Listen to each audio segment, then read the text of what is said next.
Audio sync.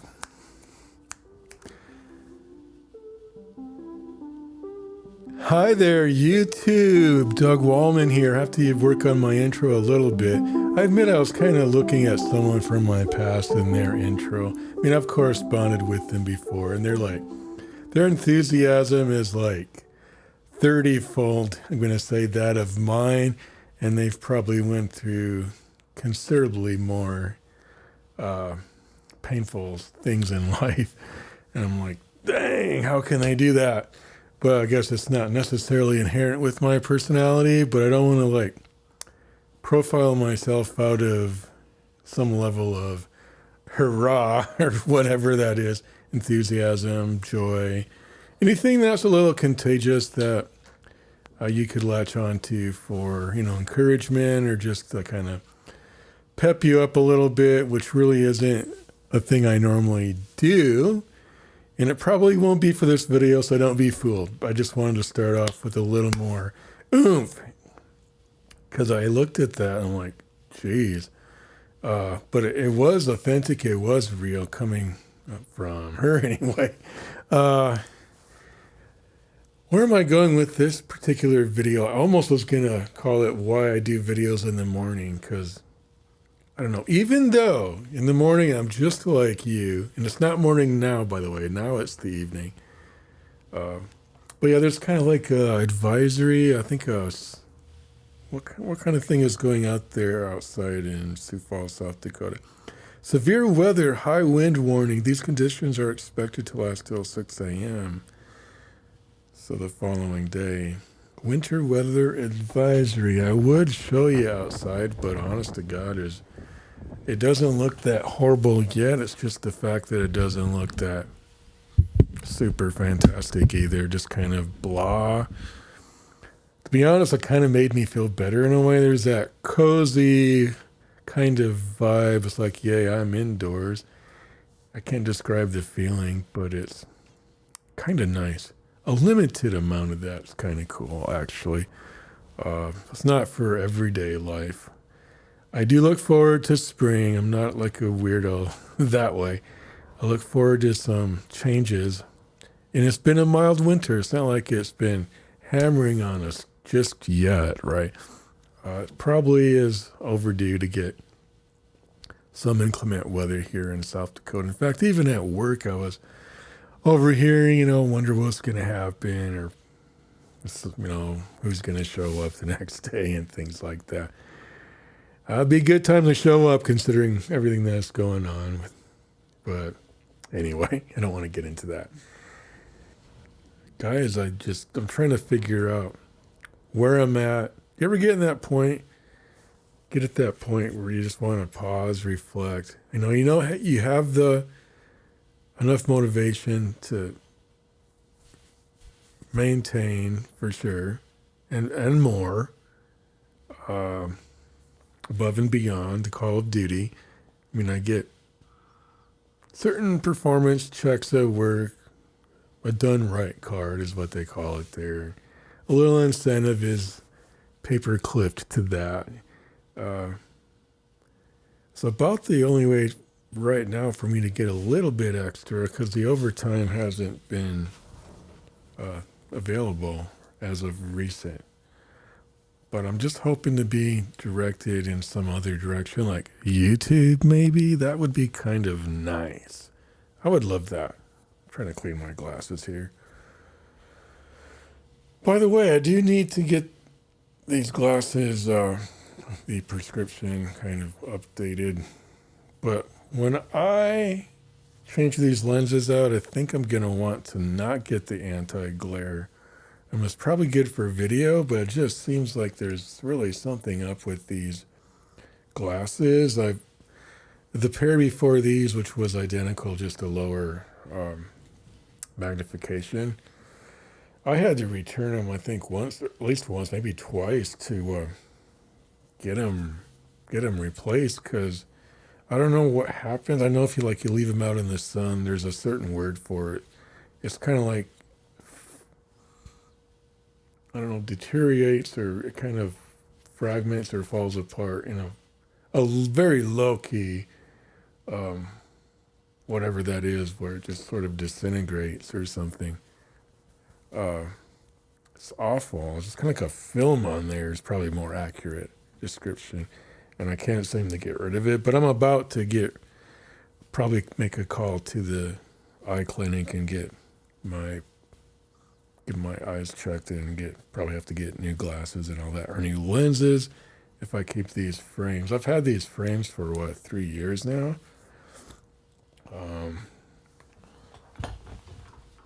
Just so happens I have the ones prior sitting there. These haven't been cleaned in years and years. This is probably 5 years ago. These are kind of cool. But these are bent up to heck. Anyway, I'm not really going anywhere with this. I just wanted to check in, I guess, and check in with myself too, and hoping that there's kind of like a resonance with that whole concept of how are you doing, but you don't want to introspect like too much. I know you got to keep going. I think the introspection was helpful for me for a while. I think it's time to capitalize a little more maybe on the forward momentum is how I described it this morning. Although you do need both, actually. I don't know. But I want some honest assessment too. Where I'm at, and the same would be for you. Where are you at? I can see people can get themselves into some pretty nasty situations, but maybe I just need to find some new friends on Facebook too.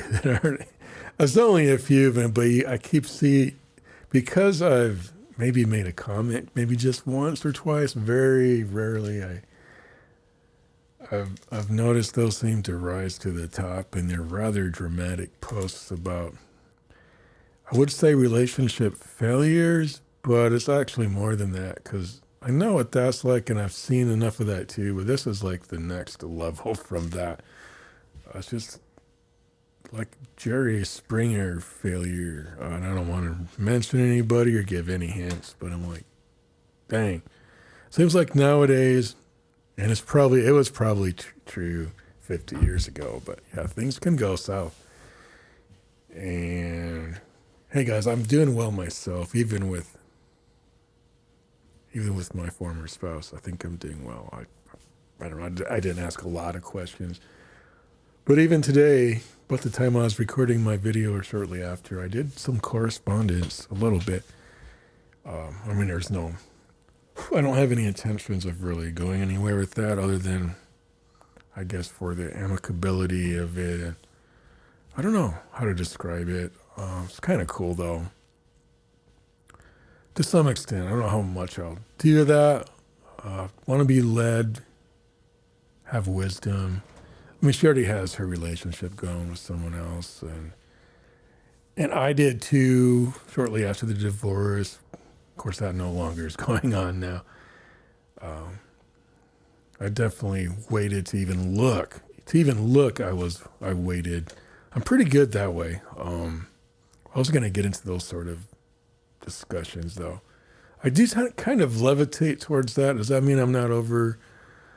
I don't know, there's just kind of maybe some light residue left, trying to purge out whatever I can. Is that hold true for you too? Let's say you've been divorced X number of years. Let's say it's been, it's going to be approaching 8 years towards the end of this year. So it's 7 years plus right now. And I'm still kind of like sorting through a little bit. We didn't talk much, but now we're starting to talk a little bit. And it wasn't that it was so intense as far as anger, but maybe there was sort of some underpinnings of that. Who knows? Just reasons why we kind of want to move on and just let it be. But then there is a time, maybe ironically, one day she texted me right when I was cleaning my kitchen. And then some other day when I was cleaning my kitchen, I think that was just, which I don't do that often, but I probably should do more. It seems like that's when I get messages. I don't know. That seems rather coincidental, but I do take note of things like that. Nothing's really developed other than just a little more amicability. I think she finds she can ask questions without feeling like weird or unsafe or whatever. And I can do the same on some extent, but I want to remain amicable, but I don't know where it would go beyond that. Probably nowhere. And that's fine, and that's actually probably good just to know where it stands in that regard. But I did not want that to be the theme of this video. Since I didn't plan my video's just kind of forming a life of its own, I guess you could say. It wouldn't hurt for me to have a little script, type it all out. And in fact, earlier today, I went to Popeye's Chicken. Is that what it's called? Although I do really like that place, I've noticed the service there wasn't to my particular taste. But I do like the food. I did give it another chance today. Did finally go back after not having been there for like a year. I noticed there's a little difference depending on if I go to the one closest to my neck of the woods versus the one all the way across town. As far as whether you get kind of a maybe grungy feel. Is that politically correct? Not that I need to be politically correct, but it doesn't hurt to be a little sensitive. And then maybe the other place didn't quite have that.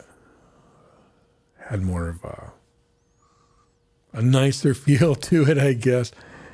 I don't know. Hopefully I'm just not profiling things inappropriately, but sometimes I do get that feeling. When you're in my immediate neighborhood is pretty nice. You just get out a couple of miles and I've seen a thing or two on the streets. So, I know there's homelessness. And as a Christian, my attitude, I don't know, could be a little better, I guess.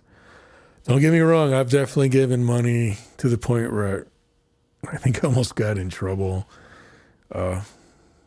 in times past anyway. It's like, walk someone in a restaurant, offer to feed him, and it's like the person behind the counter is like, dude, or giving me the look first, like kind of reading kind of the signals is like, no. And then being told a little more overtly after that experience. And I've had other things similar where it's like, you don't want to give to panhandlers anyway. This discussion is just kind of forming a life of its own, but I was going to tell you, if you have time to put up with this kind of a conversation, that I did actually have a post I've read today, and then I did respond with actual, logical train of thought. At least I thought it was. Let's just see if I can find it now. That'll be the problem, because I don't recall where it was. Well, I did actually interact with AI over the post, so let me see what I may have said about this. A post I seen today on Facebook it mentioned a couple of quotes from George MacDonald. If a man will not come out of his sin, he must court the vengeance of a love that would be no love if it left him there. Love loves unto purity.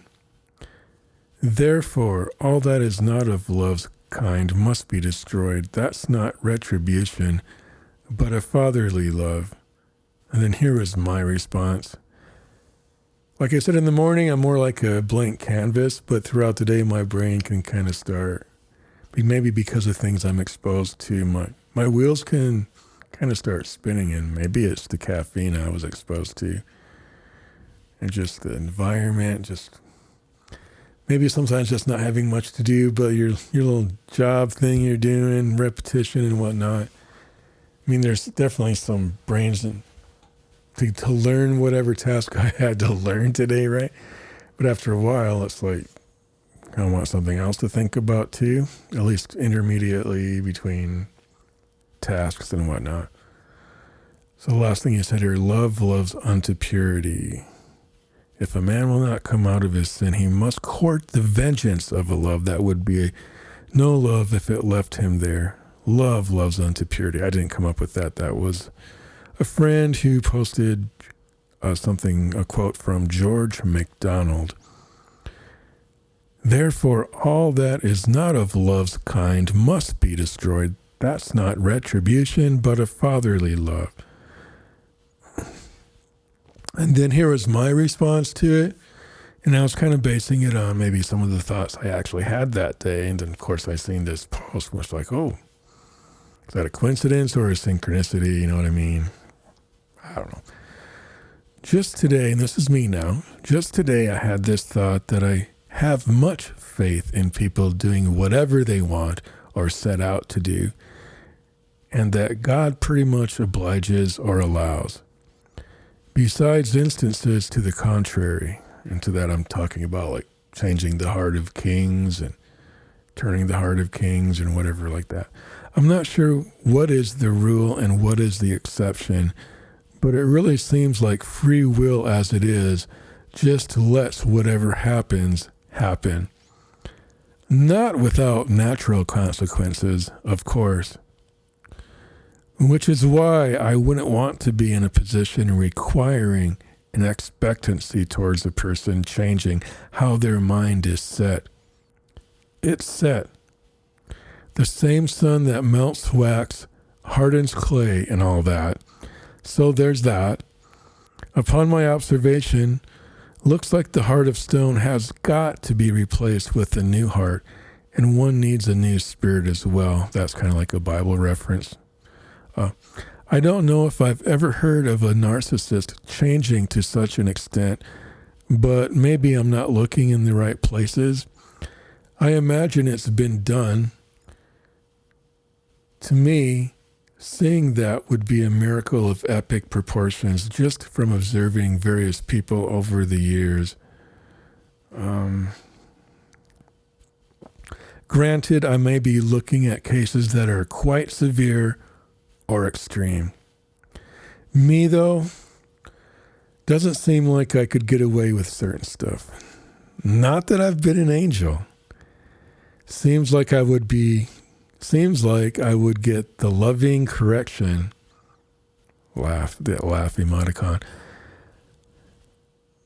I'm interested not only in the spiritual component of this, but a psychological or secular component as well. Is there a logical, quote unquote, logical explanation that wouldn't necessarily explain away the spiritual dynamic or the spiritual aspect to this, but just broaden the view a bit for why this is this fatherly discipline, as it were?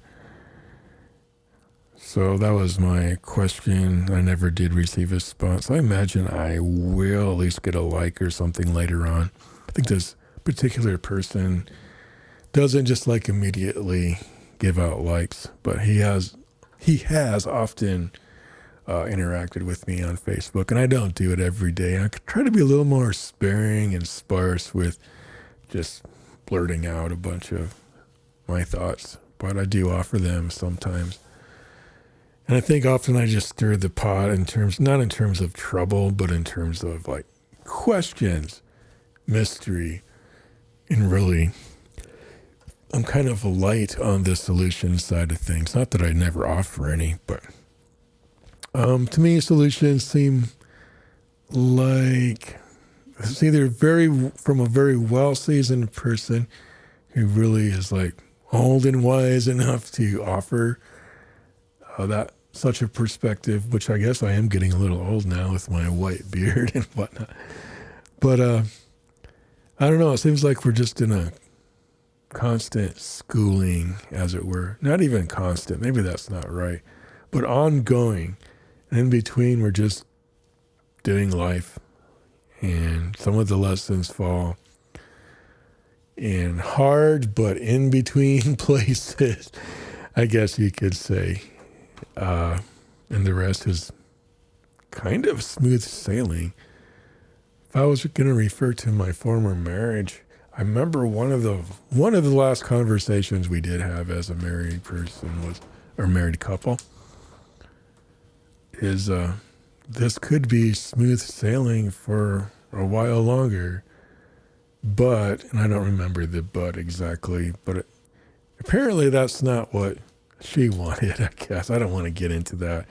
I'm not trying to point a finger. I'm really not. I'm just trying to explain dynamics, how dynamically rich your life becomes when you thought it was one way, like solid, like hardcore solid. I had no thought of, well, very little. I thought maybe that was a little bit on eggshells in some aspects, like I better not screw up or something, which I don't know. I never did screw up in the areas I feel that most men screw up in, but maybe I did in the taking for granted sort of a thing. But then I went sort of opposite of that.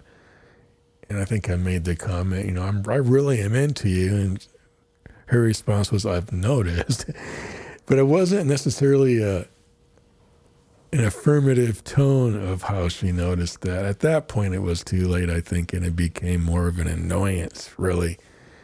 It was the comment, the reply wasn't given out of total annoyance. It was more like sort of an in-between spot of trying to give me the acknowledgement of that, yeah, but there's this. And once again, I don't want my video to go too much in this direction. I'm kind of just delving down this rabbit hole as quickly as I can so that I can get out of it. I kind of struggle with that a little bit, as you can see. We're kind of letting it go where it goes without going there too much.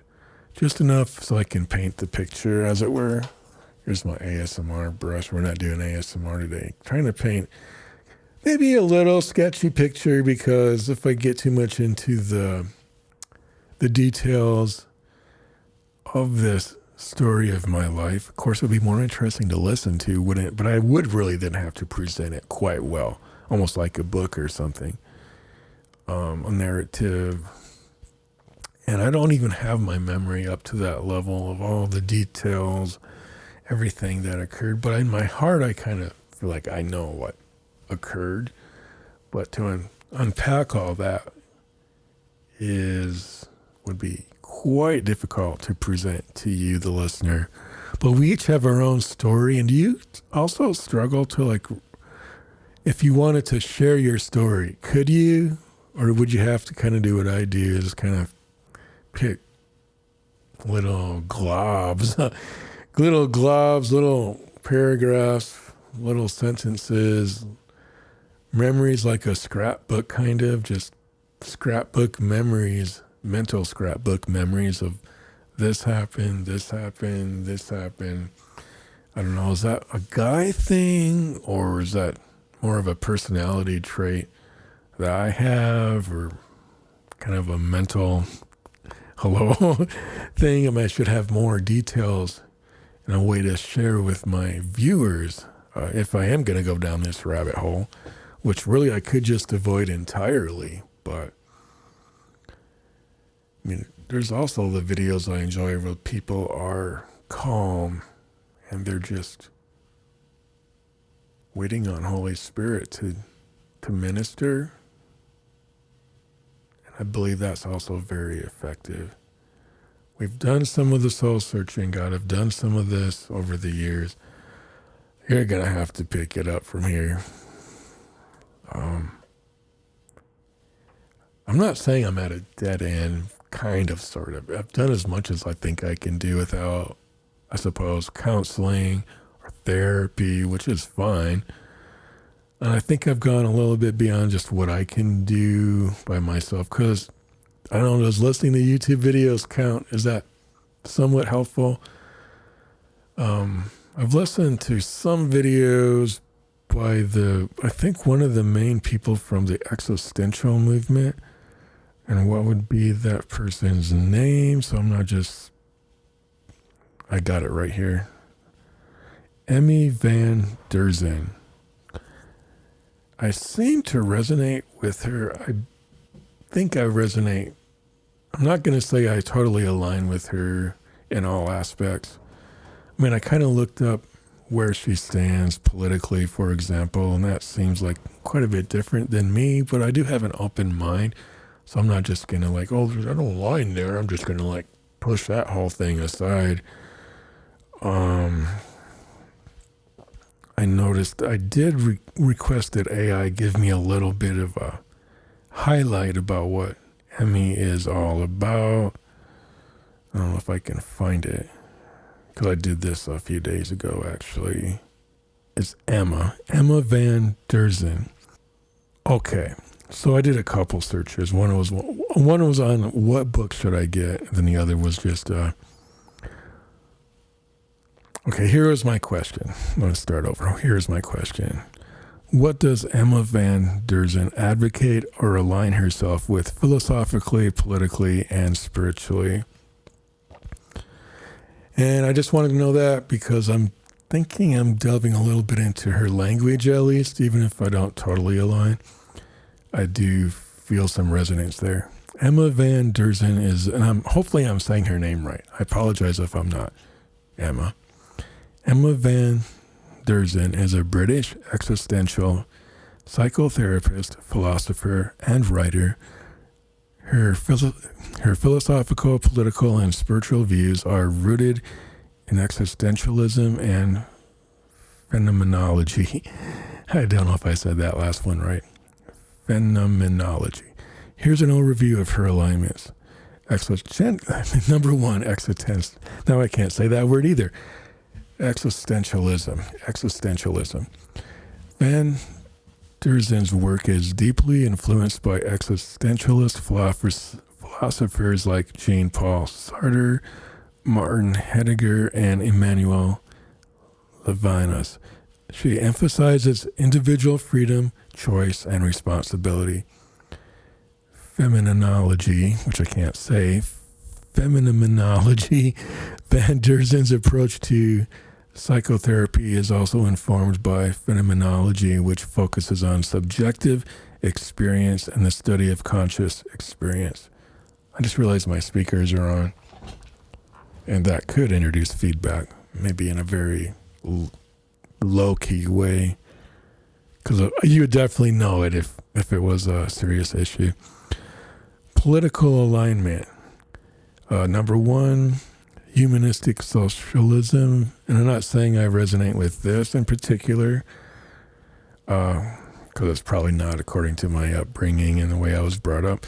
Van Derzen's political views are aligned with humanistic socialism, emphasizing the importance of individual dignity, social justice, and human rights, which I'm not saying I don't align with aspects of those things, but I know how things get kind of skewed within those dynamics. Number two, critique of neoliberalism. She critiques neoliberalism's emphasis on individualism, competition, and profit, arguing that it can lead to alienation, inequality, and social disconnection. Some ways I really can't argue that point, even though I don't fully understand what that might mean. I feel it maybe in some capacity I've actually experienced that, like it or not, regardless of my political affiliations or standings, which I don't want to get into in any video, really. I don't hear her talking about politics. I'm just looking this up in AI to see where she stands. So, spiritual alignment. Number one, existential spirituality. Van Derzen's spiritual views are rooted in existential spirituality, which emphasizes individual experience, freedom, and responsibility. She encourages people to take an active role in shaping their own lives and meaning. Number two, critique of dogmatic religion. Let's start over. I'm not that bad, I swear. I'm good. Number two, critique of dogmatic religiosity. See, I said it like it was easy. Critique of dogmatic religiosity. Van Derzen critiques dogmatic religiosity, arguing that it can stifle individual freedom, creativity, and critical thinking. I do see some aspects of that. I think that's why I have just a little bit of caution with maybe some dogma that I may have grew up with or been exposed to. I'm not really against it per se. I'm just like, watch and learn. And even under the leaders I'm under now, I mean, I think I've heard the term, they're recovering Pharisees, and comparing what they used to believe to what they now have grown into, but what they believe now, for example, and how I guess God has, quote unquote, evolved them. Actually, that's not the word they use, so I better not quote it. But in my paraphrasing, they've grown in wisdom and knowledge over the years and have matured, not evolved for people who wouldn't like that word, but I don't personally mind the word evolved or progressed, I guess, if you want to use that word. Well, I'll read that part again. Overall, Emma Van Derzen's philosophical, political, and spiritual views emphasize individual freedom, social responsibility, and human dignity. Then my next question was, if I were to get one book of hers as a casual consumer of knowledge, and if I were to provide highlights or read certain sections on my YouTube channel, what would be her best book for this type of purpose? And then AI answers me, if you're looking for a book by Emma Van Derzen that's accessible to a general audience and suitable for highlighting and discussing on your YouTube channel, I'd recommend Everyday Mysteries, a handbook of existential psychotherapy. Excuse me.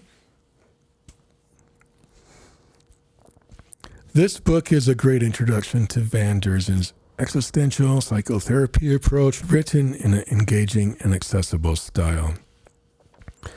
Key aspects. Number 1, practical examples.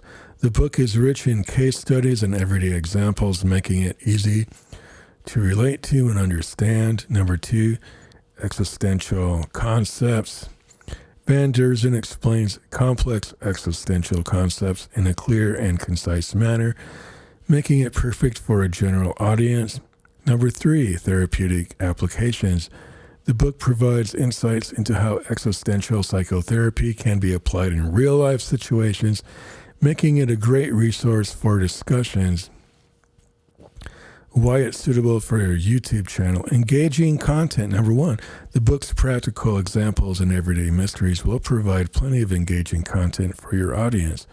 Number 2, discussable topics. The existential concepts and therapeutic applications will give you plenty of material for discussion and analysis. Number 3, accessible language.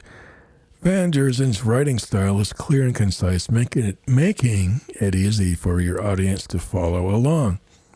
Overall, Everyday Mysteries is an excellent choice for a casual consumer of knowledge looking to explore existential psychotherapy and discuss its applications on a YouTube channel. Okay. And I asked it to kind of give me a little overview of what autonomy is, because I've heard my daughter use that word quite a bit. And just a moment. Did I bring a book with me? Yes, I did. I mean, I already have books that I probably should have read when I did go through my divorce years ago. I think I bought this book. I do believe I did. Rebuilding When Your Relationship Ends, 4th edition. Hopefully it's not one of those books that pastor borrowed me and I was expected to return it. I do think I bought this. I do think I did. But I could be wrong. And if I need to return it, hopefully someone lets me know. But we know how that goes sometimes. I try to be good at that, but in this last wave of me borrowing books after my divorce, I may not have returned them.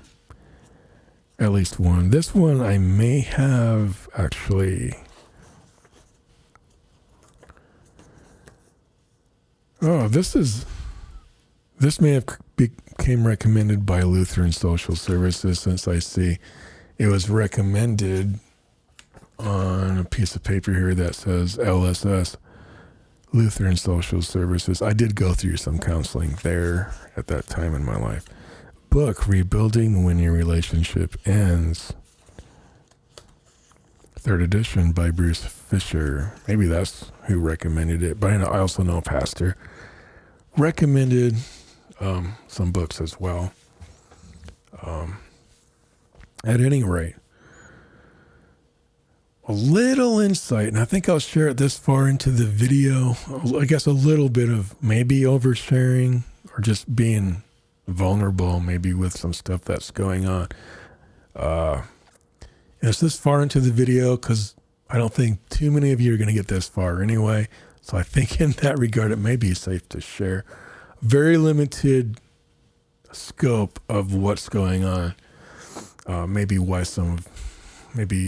am the way I am in some regards. I'm going to share this very carefully, but one day at work, I got a text message from my daughter saying, "I'm sorry for what you have been going through all these years with individual's name." She might have said my mom. I don't even know if she calls her mom anymore. I don't think she does. I know she doesn't. It's not I think. But maybe at that time she said, "My mom, I'm sorry for what she put you through." That's actually what she said. I remember now. "I'm sorry for what she put you through." And I think I've already kind of received that kind of a vibe and feel from her prior, definitely. But this was a little more straightforward in how it was presented. And it turns out my daughter is having some custody issues because her mom grabbed a couple of the kids, a couple of her grandkids. Turns out now just custody with just one of the grandkids. I think it started off with, I thought it was going to be a struggle with all of them at first. Some custody, court, things like that. So I did end up writing a declaration, and so have a number of other people, and I won't list this out, who wrote what, and I haven't read everyone's statements, and that's kind of maybe some things I was hinting at prior. I'm going to leave it at that because I don't want to get into any situation here on YouTube where I'm kind of throwing someone in a bad light. Now, I remember I have 2 former spouses, so I'm talking about a particular former spouse and not the other. And even in saying that, I don't want to paint it a certain way, being as nice as I possibly can, even when it gets this rough. Why? Because if I say that's the kind of person I am I painting myself a little more angel-like than I really am? Trust me, I'm not an angel. Okay, I'm not an angel, but I am pretty careful with how I present myself on platforms like this. I do not want to be arrogant, even when it becomes kind of extreme, to tell you the truth, kind of extreme. I do not believe my daughter has any case in point for having this done to her one of her children being just kind of taken and by her mother too. It wasn't by social services. It was her mother just dropped in unexpectedly, and she was old enough to be at the house by herself, I'll say that much, and made a phone call. In some aspects, it is good that this child wants to be with her grandma, but in other ways, yeah, I've kind of got to weigh that out. So that part of it's like, it's not like against her will, I wouldn't say. Now, if I get into it any more than what I have, I'm going to be explaining things I wish I just never got into. I just want to let you know, to that extent, I've shared. We're going to cut it off there if I can. Just, okay. If I haven't explained something, it's because you know enough, okay? I've shared enough, you know enough, and it's not kind of towards the end of the video. The big buffer between me sharing this was probably my extremely boring presentation prior. And it probably still is boring, but I hope you were able to learn something. We've just gone through some stuff. I'm thankful for my amicable former spouse, I will say that, but we had our struggles too. And some of it probably stems from that whole situation, probably. Lord Jesus, help. I don't know why, I just randomly was like, what if I want to share books I already have on YouTube?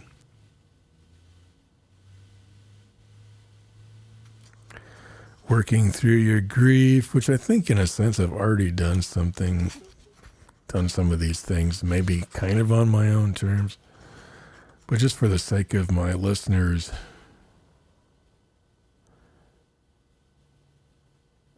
does anyone want me to get more into this?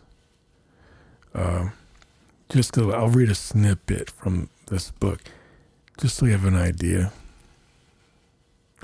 With grief, feeling emotionally drained and not sleeping are frequent problems. Many grieving people have trouble falling asleep at night without using drugs or alcohol. They often wake up very early in the morning, unable to get back to sleep, yet too tired to get up.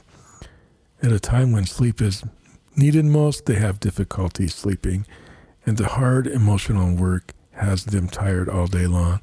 Grief is hard work, and you will likely feel tired continuously until you have finished your grief process. Eating is another problem during grief. You may have a feeling of tightness in your throat and find swallowing difficult. Sometimes your mouth will be very dry, also making eating difficult. You may not have any appetite and have to force yourself to eat. You may have an empty feeling in your stomach as though you were hungry, but you do not feel hungry. For these and other reasons, most people lose a great deal of body weight during the grief process, although a small percentage may actually gain appetite and weight. During a break in one divorce seminar, several participants were comparing their loss of body weight during divorce grief. Of the 6 people present, all had lost at least 40 pounds. While the amount may not always be so dramatic, the unanimity is not surprising. Unanimity. I can't say the word right now. Unanimity. Unanimity. I don't know. I feel like I'm a little better. I used to be a little better at pronouncing words. But that's just kind of a taste of this book. Now that I feel like I've already kind of walked through this, fumbling probably could have benefited more if I read a little further into this book. I doubt if I read it all the way through. I'm pretty sure I didn't. I'm pretty sure I did not. Probably wouldn't hurt though for me to read through some of this. And I don't know, whatever help you guys need, I guess this book does come recommended. Rebuilding When Your Relationship Ends. Anyway, I think I've said quite enough. You may not find yourself in this situation at all, but maybe you were listening for some reason, because maybe in the past you've endured such a situation. Maybe you have a friend who's going through some heart-wrenching stuff. You can kind of tell I'm kind of maybe past the dramatic parts of those, significantly past it, I believe. I'm kind of find myself revisiting. I don't know if it's from my YouTube channel, from my own personal growth. I tend to levitate a little towards that, or gravitate, not levitate. I tend to gravitate towards that. I guess we'll end the video. I hope you found something in it that kind of lifted your spirits. If nothing else, you resonated with kind of my general disposition here. And I know you need a little more hurrah, hurrah out of me, a little more encouragement. You will make it. If you are in one of these situations where it's really tough on your heart, man, and you're just like, it feels like you're almost finding it difficult to breathe, so to speak. God is with you. He is for you. I mean, I hate to say such trite things as hang in there, but honestly, that's kind of what you have to do for a period of time. I hate to call it even a season, but it probably is. And just know that you are loved, you are appreciated, you are valued, and you are looked after. I guess sometimes you do have to do the hard work despite all those things. Love yourself, cherish yourself, value yourself, invest in yourself, and you have a future to look forward to. It's maybe not as you have planned it, but you have a renewed purpose and a renewed hope.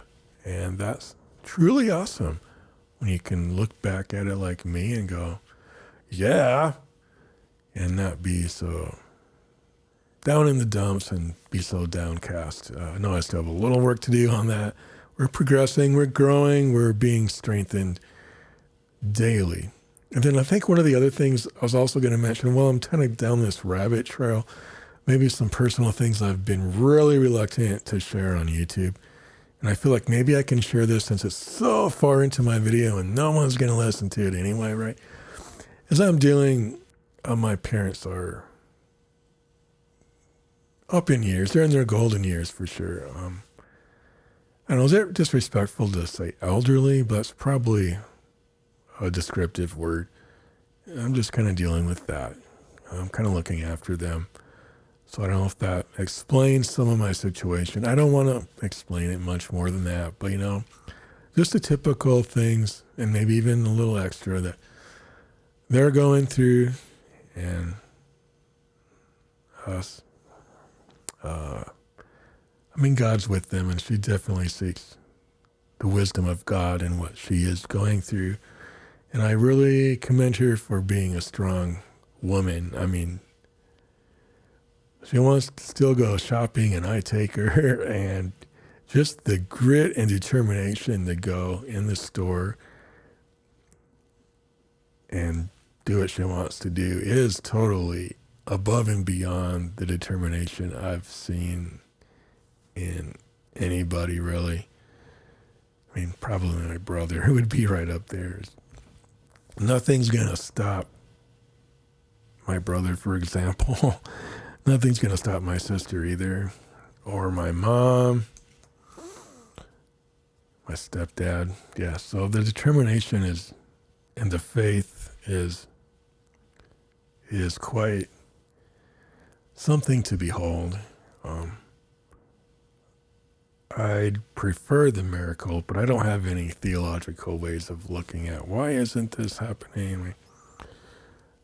She's already had a miracle. My mom's already, I think, been told that she wouldn't be able to walk, and she's walked for half her life after one of the things that happened to her in her earlier years.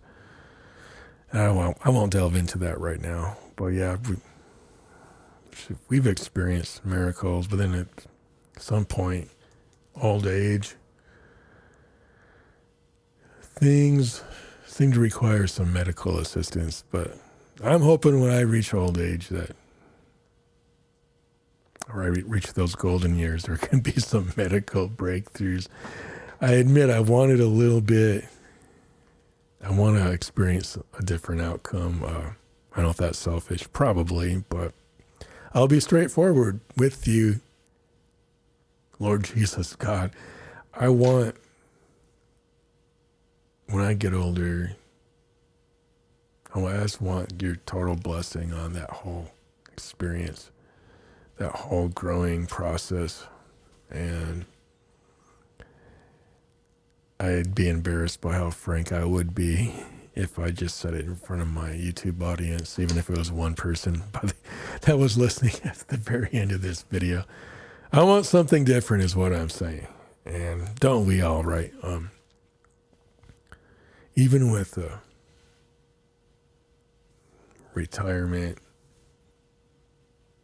you're taken care of, there's still, growing old is hard, and I'm not even there yet. I'm only, my birthday's going to be next month, so I don't know if I should have given that away. I think I have already in some of my other videos. But yeah, I'm in my early 50s still, but God's with me. I remember thinking when I was getting divorced at like 45-ish, like this is kind of late in the game for a divorce. Like I think I want to find whoever I'm going to find now. So I went out into the dating scene. I did find a lovely gal, much sooner than I thought, and it escalated much quicker than I probably could have ever dreamed of, because honestly, some of the first thoughts going through my mind, some of them was like, man, who am I going to find? Am I ever going to experience this again? This union between them, the whole experience of what it means to be man and woman.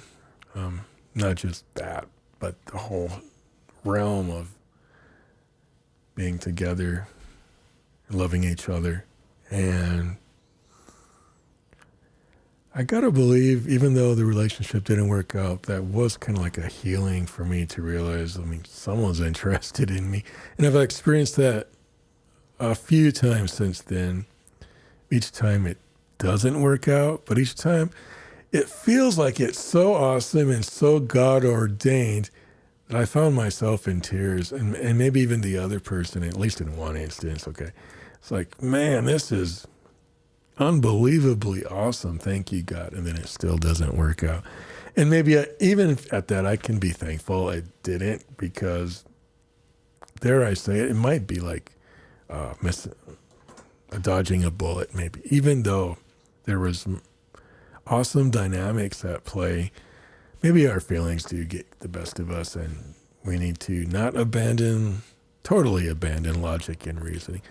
I do want the awesome feelings and the butterflies to be there when I find my match made in heaven. The thing that gets me is Adam didn't have to go to a dating app or a dating online service.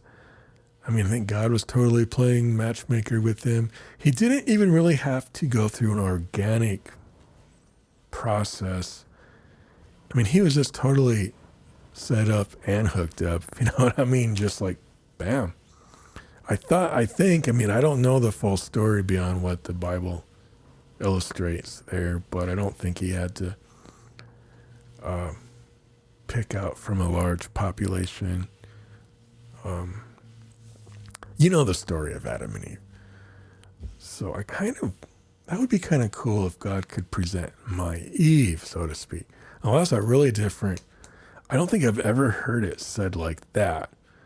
But I realize now there's more, the population of women to men, the ratio, I don't know what that is, but I know there's plenty of fish in the sea. I know that.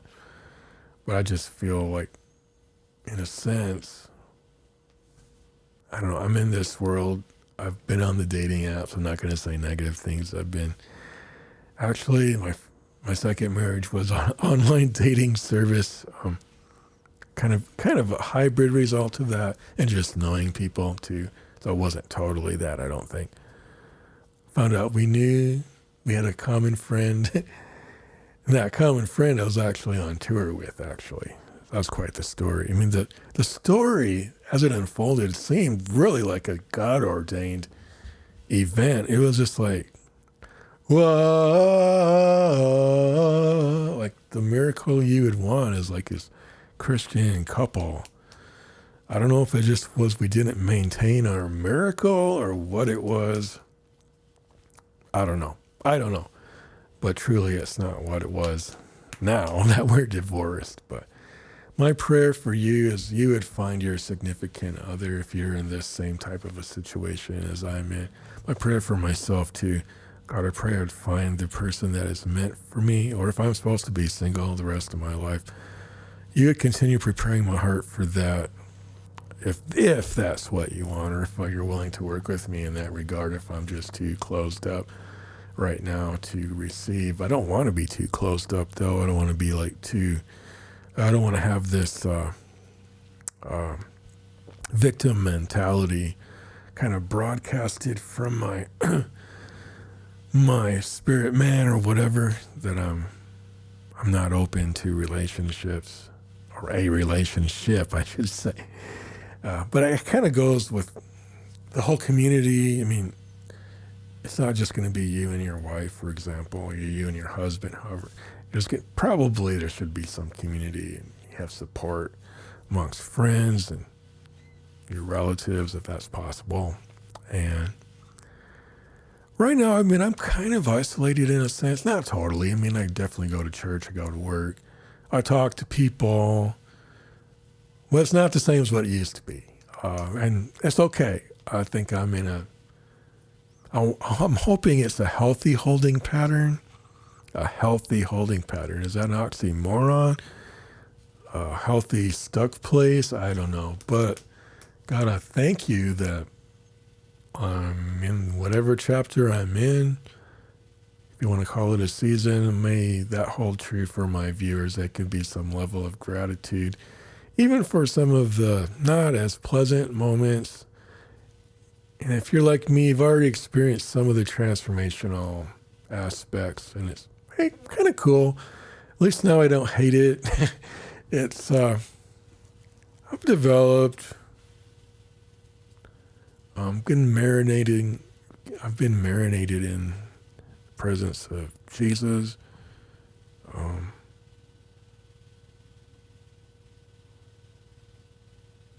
I even want to maybe believe the angelic presence is sometimes with me too, or to be felt and enjoyed. And just knowing that there's an ever-present help in both good times and bad times. Doesn't have to be all bad.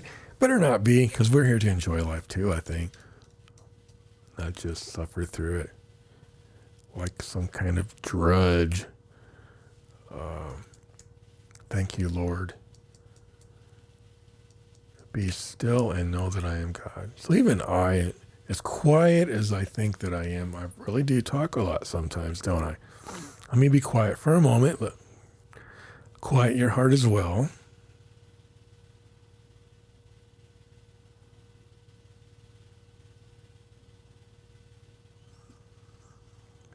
Word I got was peace.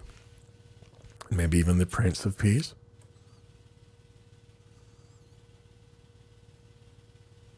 And then peace beyond all understanding. In some of these circumstances, we don't understand. So it's great that we don't have to unpack the peace to understand it. We just experience it. I mean, it's okay to unpack things.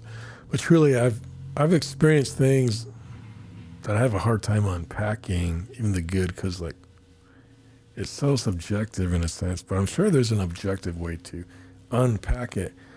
But I'm not here to do that. I'm here to impart right now.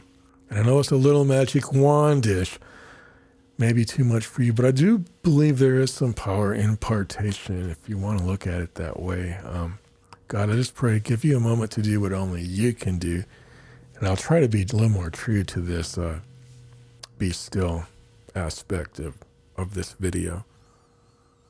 So we're going to be still for a few moments here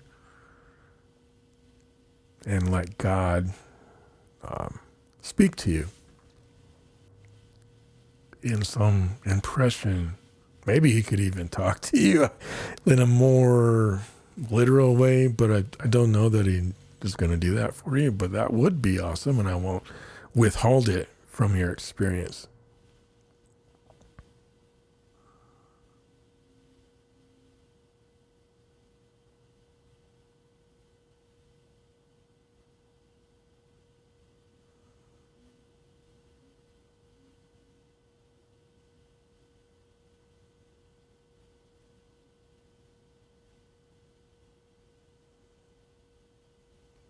All right, maybe a little longer.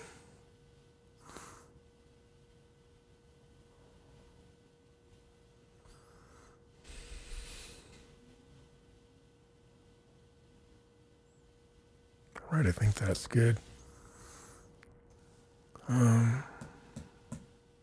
yeah, if you feel like this has reached you in an unexpected way or otherwise, just feel free to make a comment and just kind of share what your experience has been watching this, or just your experience in general in life, and what you've kind of learned through the whole process, what you find to be true, and maybe some absolute truths in there too. The solid rocks of truth, the solid rock of truth, singular, I guess. Although, there's Father, Son, Holy Spirit. I guess it could be rocks. I have like, subscribe, all that good stuff, and we will see you in the next video. And I really trust you enjoyed this. I know it's quite casual, but there's an element of reverence in it too, and trying to be vulnerable but real. Unfortunately, when I'm real, I think it's a little different sometimes than when other people are real, but maybe I shouldn't feel that way. It's kind of like, who's going to listen to this the way I present it?